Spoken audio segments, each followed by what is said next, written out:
수업을 하기 전에 우리가 배우게 될 용어에 대해서 먼저 설명을 해줄게.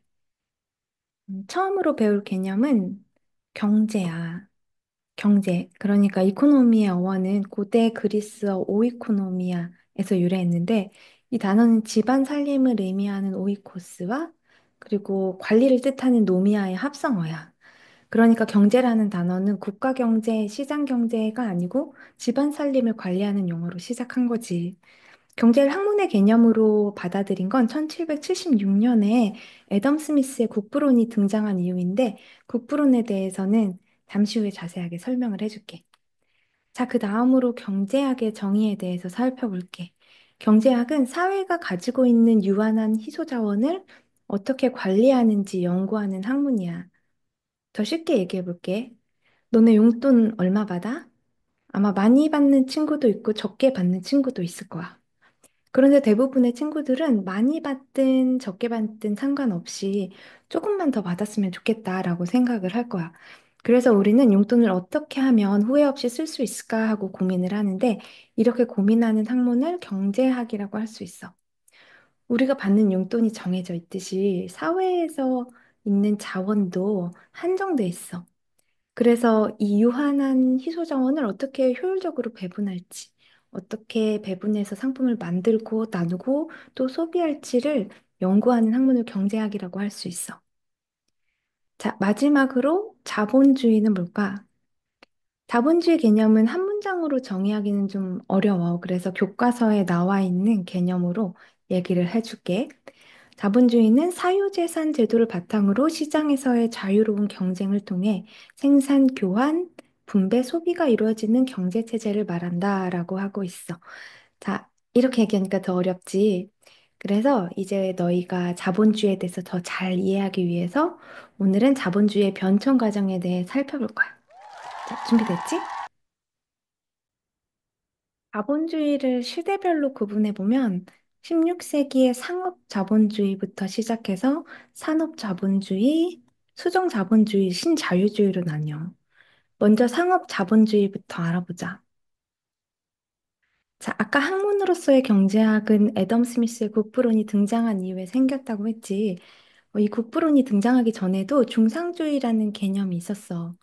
아마 중상주의에 대해서 들어본 적이 있는 친구도 있고 없는 친구도 있을 텐데 아마 엘리자베스 1세나 루이 14세 같은 절대 군주에 대해서는 한 번쯤 들어봤을 거야. 중상주의는 15세기 말부터 18세기까지 절대 국가들이 채택한 경제 정책을 말해. 중상주의 경제 정책에서는 그러니까 금을 국가의 핵심 권력이라고 여겼어. 그래서 금을 늘리기 위한 여러 정책을 실시해. 중상주의를 금을 중시한다고 해서 중금주의라고도 하지. 그럼 전에는 어땠냐고? 그 전에는 중농주의, 그러니까 농업을 중시했었어. 그런데 절대왕정 시대에는 왕권과 이 국력을 강화하기 위해서 정치적으로는 왕권 신수설을 내세웠고, 경제적으로는 중상주의 정책을 통해서 국가의 부를 늘려갔어. 구체적인 정책을 살펴보면 먼저 수출을 장려하고 또 수입을 억제해서 금과 은의 유입을 극대화해. 그러기 위해서 수출에는 이제 보조금을 지급하고 수입에는 관세를 부과하고 해서 보호무역을 실시했지. 그리고 해외 식민지를 개척해서 완제품을 만들기 위해서 원료와 시장을 확보해. 그렇게 하면 더 많이 수출을 할 수 있겠지? 자, 그리고 또 식민지에서 직접 금과 은을 채굴해서 금과 은을 이제 유입하기도 했어. 이렇게 절대 국가들은 중상주의 정책을 통해서 부를 많이 축적했는데 이러한 중상주의는 바로 뒤에 나오는 상업 자본주의와 연결돼. 자, 그럼 상업 자본주의가 뭔지 살펴볼까? 상업 자본주의는 상업에 투자한 자본이 경제 활동의 중심이 되는 자본주의를 말해. 이때는 제품의 생산보다는 유통 과정에서 이익을 얻게 되는데 간단하게 말하면 물건을 만드는 사람보다는 택배업, 뭐 무역회사 같은 곳에서 더 많이 버는 거야. 중상주의는 상업 자본주의로 연결되고 또 이 상업 자본주의는 산업혁명으로 이어지게 돼. 구체적으로 설명을 해보면 자, 먼저 중상주의 정책을 통해서 얻은 즉 자본은 새로운 산업 활동을 하기 위한 투자의 기반이 되는데 이를 상업 자본이라고 하지. 자, 상업 자본주의는 국제 교역망을 이제 확장시켰는데 이는 시장을 확대했고 또 상품에 대한 수요를 증가시켜서 대량 생산에 대한 요구가 생기게 돼.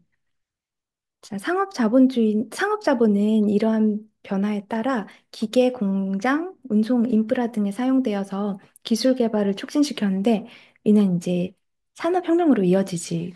너희가 잘 알고 있는 방적기, 뭐 증기기관 같은 거는 이러한 과정에서 발명된 거야. 자, 즉 상업 자본주의는 자본 축적, 시장 확장, 기술 혁신을 통해 산업혁명이 일어날 수 있는 기반을 제공했어.